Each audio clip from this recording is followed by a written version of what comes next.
And now it's time for another Power Play Post Show interview exclusive. Welcome back, everybody, to the Power Play Post Show. Excited to have this gentleman back on the show. It's been a little while since we've had him on, but always a pleasure to get to talk to him. He is the radio play-by-play broadcaster, and he does so much more as well within the world of sports, but he is their radio play-by broadcaster for the Utica Comets. He, of course, is Brendan Burke. Brendan, welcome back to the show. It's always a pleasure to get to talk to you. Hey, thanks, Bob. I think the last time we were on, we were talking about just the very start of this franchise, so it's been quite a couple of years. Yeah, it really has. And, you know, it's kind of funny because people do talk about that first 10 games of the franchise and how they couldn't get a win. And since then, they have been really, honestly, one of the most productive franchises as a team in the American Hockey League that we've seen in the past 2 years. Yeah, I mean, I think that, you go back to last season, obviously the first 10 games without a win is something that sticks out, but then they kind of turned the corner in January. They actually got beat pretty badly. I believe they gave up 8 goals and just got smacked by Albany one night at the Odd. And ever since then, they've been, I could go back and do the math, but maybe the best team in the American Hockey League dating back to the middle of last season. It's just been an incredible run where you've gotten the same coaching staff here for back-to-back years. You've got a good group of core players. And, of course, the addition of Jacob Markstrom onto the roster here this season is certainly not a bad thing. So you put all that together, and it really does seem like this season picked up where last season went off. And the Comets felt like if they had another couple of weeks to that season, they would have gotten in the playoffs and could have been a dangerous team. But they came into this year and really have been in first place wire to wire, and now we're here in the conference final. Yeah, and it's strange, too, because I think when you look at the beginning of these playoffs, it took them 5 games in the first round, 7 games in the second round. But this is a team that's probably continuing to learn. Just like Travis Green is learning as a head coach in the American Hockey League, this team is learning. And so sometimes these 5-game series or the 7-game series is kind of important to that learning process.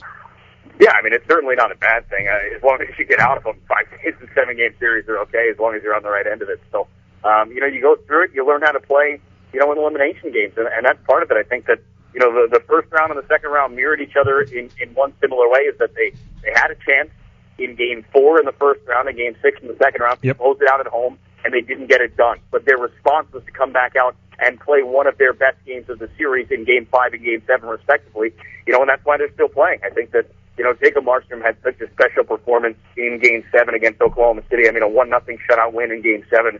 It's hard to top that. And that game was scoreless all the way until about 5 minutes to go in the third period. So that was just a special game and a special night at the Odd. And this team, it continues. It's been building, like you said, and a learning process throughout the season. And I think when you get down to the playoffs and where we are now, it's all about what you have accomplished throughout the season and what you can take with you here into the next game and into the next round, and here we are, Game 3. It's kind of strange, Brendan, because I don't think people would have looked at Utica, New York as a city and a fan base that would just so gravitate and be so passionate so quick with the return of the American Hockey League. Other cities have had American Hockey League return when it's been gone. But for some reason here in Utica, with the Utica Comets, this fan base in the city has really taken on very strong. Can you put into words what you and the organization have seen from these fans, the business people, the community that has supported this team in such a short time? It really is hard to put into words what they have done and how quickly they have embraced this team and how incredibly supportive they have been, not only on a personal level, but from a financial level with business and corporations and really just the entire area. I think that, that the Utica area was right for something to come in and let the people of Utica have, something of their own and something to believe in. And there's so much of, Utica, if you're in Utica and you're in central New York and you kind of, you've got this, Syracuse basketball, football teams in terms of the collegiate, teams, that's what they root for. And you've got, some minor league teams in Syracuse, and you've got some different things in the area, but there was nothing truly Utica's own, except for the D3 college hockey team that was there, and they supported that one terrifically well. So, and they still do. So I think that one of the things that Rob Esch saw when he wanted to bring a team here was that he knew it could work because of how much success, with the fan base that would come to watch, D3 college hockey and a good D3 college hockey. But there's obviously some sort of unknown when it comes to raising a ticket from, I think it was $5 per seat and students free for a college hockey game that was selling out to, what we're asking people to do. But from the very first moment they announced the team and And really, I think that, our ticket sales staff has done a great job, and not to take anything away from them, but all they do is answer phones all day. People just call and call and call and walk in and buy season tickets, and it's just been a tremendous couple of years. And I'll be honest with you, Bob, I thought at some point it would plateau. Yeah. Already. Some point in the first year, maybe in the middle of the second year, there is a realistic chance that the Utica Comets have to cap their season tickets next year. And that's the truth behind it, is that, they're closing in on probably close to 3,000 season tickets, which is too much, which is just as high as they're wanting to go with a 3,800 seat building. So there is a realistic opportunity that we want to capping season tickets for next year. And fans, for the fans out there that don't understand why they would do that, it's because you don't want to turn away walk-ups, and it's really difficult. You want to be able to have a game where a fan can walk up and still buy a ticket and see a game. If you sell every single ticket as a thing, then you are just defined to one, set of fan base, and you don't really want to do that. So that's the reason why teams have to cap it off at a certain point. Now, I guess my question to you is this: do you think if that arena fit 500 or 700 more fans, they would still be able to sell out all the games that they've sold out? Yeah, I think that, like I said, a lot of it is just people coming up and buying tickets. I don't think that there's really an aggressive, sales force to try and fill it. And obviously there are groups, and on some nights, on Tuesdays and Wednesdays in the middle of January and February, yeah, it's difficult. But, at the end of the day, we had 38 home games. We sold out 26 of those. We have had 9 playoff games so far. I've sold out all 9 playoff games.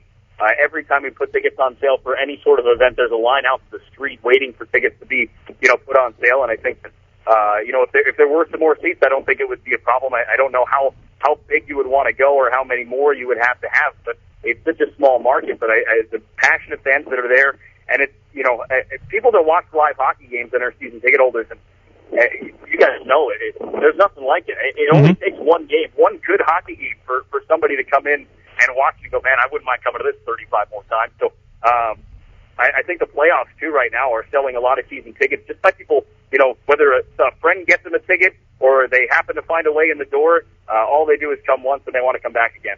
I think it's amazing what they've done there so far. Now, on the flip side of that, you guys obviously played in the last round against a team and a city that has now going to, basically lost their hockey team. You've been there as in a sense that you saw the Peoria Rivermen go from one league down to the SPHL. So you can kind of empathize a little bit with the Oklahoma City Barons fans and even the staff there, because there were some really great staff members there. Jim Byers and of course Josh Evans and some of the people that you and I have probably worked with for years and everything. You can empathize what they kind of have gone through.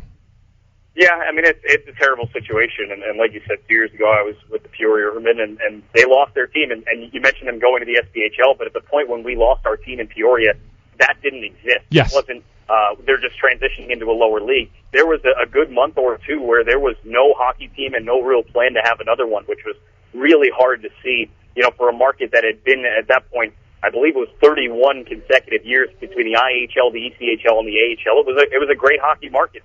And to lose the team, and I know Oklahoma City's dealing with something, very similar to that, because they don't have right now any plans in place to have a professional hockey team there next year. And this is a team that dates back all the way through the Central League and had really great, hockey fans and great support throughout the years. And right now they're looking at, a lot of uncertainty towards the future. So I do. I feel for them. I feel for the fans, the people that work there, and obviously the people like you mentioned, Josh and Jim, and those guys that don't have a job at the end of the day. That's what happened to me in Peoria. Is you just kind of all of a sudden they tell you one day that your team's gone and thank you for your time and good luck in the future, and all of a sudden you don't know where you're going. I was fortunate enough to jump onto a team that expanded in Central New York and didn't miss the season at all. But that's not the same for everybody, and certainly obviously the people in Oklahoma City are dealing with that, and not only them, but Worcester's dealing with a uncertain situation. Manchester's still involved in a Calder Cup run, but they're going to be in the ECHL next year, and Norfolk, and all really the 5 teams that are either changing leagues or losing their teams altogether. It's it's certainly a terrible loss, and obviously there are 5 markets that are going to be gaining teams, but it's a tough situation if you're a part of it. Oh, it's a transition that I think everybody in the American Hockey League just has to get used to, and it's not an easy thing. And like in my case, I feel for a lot of these cities because I have connections and relationships with some of the people in these cities and everything. Let me ask you this. Is Grand Rapids the toughest team you guys have now faced? Should we expect 7 games because that team is so good, especially offensively, and it's going to take a lot of concerted effort by Utica to really kind of slow down the offense of the Grand Rapids Griffins? Yeah, I think that, at this point with having the first 2 rounds still 12 games total, I wouldn't suggest anything other than 7 games in this series. Grand Rapids offense is probably the best we faced, and it's still kind of hard to really understand how good they are. You look at the numbers, and I think that I was expecting a very, very tough series in terms of I didn't know if Utica could match up against Grand Rapids without seeing them head-to-head. I mean, we had seen them twice in January. That was pretty much it, and it was hard to kind of gauge anything off that. But Game 1 kind of showed me that the Comets can play with the Griffins, even with that high-flying offense and the Timu Polkinens and the Andreas Athanasius, and, of course, Larkin coming in and the emergence of Tyler Bertuzzi here from Grand Rapids. They've got some firepower. But when Utica plays their game the way they'd like to, you get what you get in Game 1, and that's a 2-1 win for Utica. So if they can stay out of the penalty box, keep those guys off the power play, Jacob Markstrom has his head on straight, and the Comets get a few goals, because that's where it comes into. They struggle to score goals, not just now but all season long. And if the Comets can get a few goals and play strong defense, they can win this series. I think the Game 2 was not their best effort. They made a lot of mistakes, and a bunch of those mistakes wound up in the back of the net, and all of a sudden it was 4-0, and they came back and lost 4-2. But if the Comets don't turn some bad pucks over, and Jacob Markstrom has one of his better games as opposed to the opposite end of the spectrum like we saw in Game 2, I think the Comets could have won that game too. So I expect to see 2 teams that play, and if they're both playing at their best, it's going to be some very exciting hockey to watch. Let me ask you this question. Obviously, you guys got him for about 20 games at the end of the regular season. He gave 16.7 goals and 9 assists, but only 2 points in the playoffs. Corey Conacher, what has he still meant to this team in the playoffs?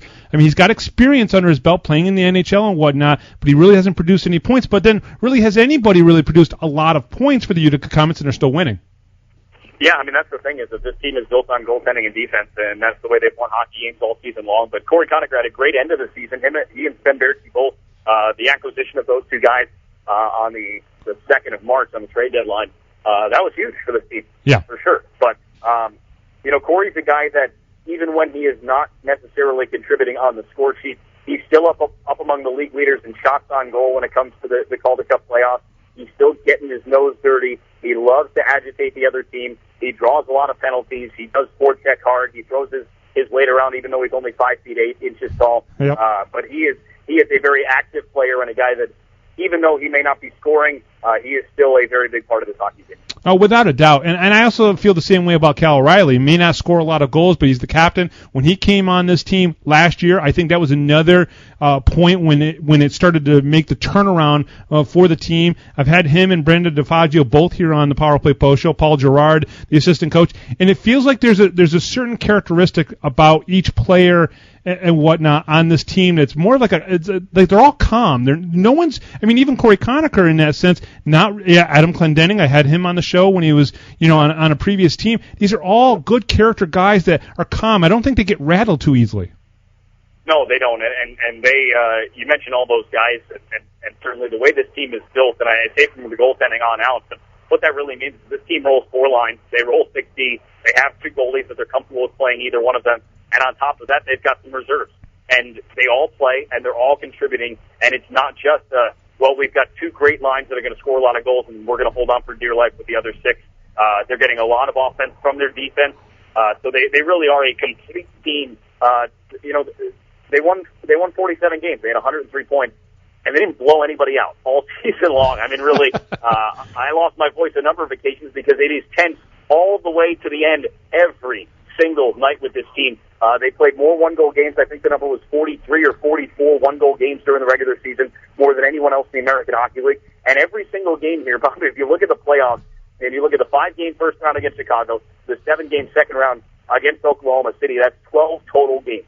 Out of those 12 games, if you take away the 2 empty net goals that the Comets scored, one in Game 5 of the first round, one in Game 5 of the second round, every single win for the Comets came by 1 goal, and every single game, other than that, except for a 7-4 loss in Game 4 against Oklahoma City, was a 1-goal game. That is all they do. They play tense, they play nail-biters, and with that, with the experience of doing that all season long into the playoffs, the team doesn't get rattled. They're very calm.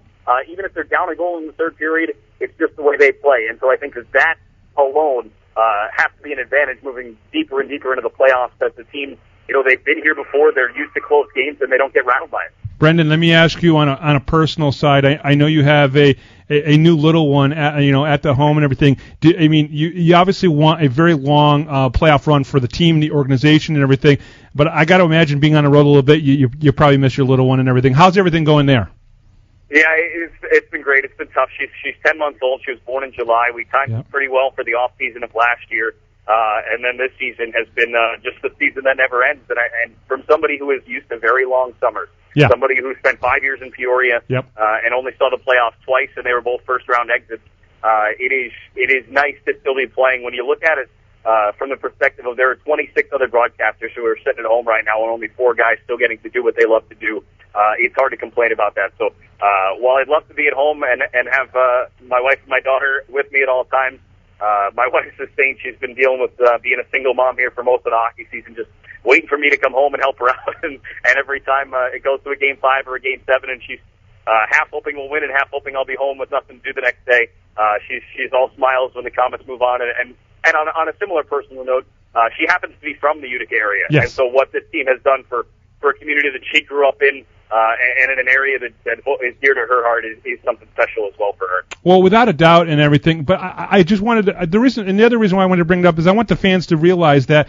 even the broadcasters are away from their family, and it's an important thing to acknowledge that, because it's not just the players, it's not just the coaches, there's support staff, equipment managers, they're all away from their family as well. And even though you want to win and you want to go all the way and win that championship, there's always that little baby that thinks that thinking about the family at home as well and everything. Brendan, to kind of top this off, for everybody out there who obviously wants to listen, obviously the AHL Live is there, but in the Utica area, what radio station are you guys going to be on this weekend? Yeah, we're on 94.9 KROC and KROC.com. For those that want to stream it, we'll be on there. And then I'm still trying to get word on whether or not we're going to be picked up on TSN 1410 in Vancouver. We had a lot of games around on TSN out there, so hopefully we'll get the Vancouver folks on board as well for this route. Without a doubt, and that's very awesome. And you get to be in the same broadcast area as Bob Kaiser, one of the best broadcasters in the American Hockey League. And do me a favor, and if you pop over there, let them know I said hello, and have a great time this weekend. And hopefully we get to talk to you maybe next round, and maybe some thoughts on something else. But you guys got to get through a few more games there against Grand Rapids. And Brendan, as always, thank you very much. Hey, happy to do it, Bob. Thanks for having me. And we'll be right back right after this, right here on the Power Play Post Show. Thanks for listening to this Power Play Post Show interview exclusive. Remember to join Bob and Megan every Thursday night for an all-new edition of the Power Play Post Show.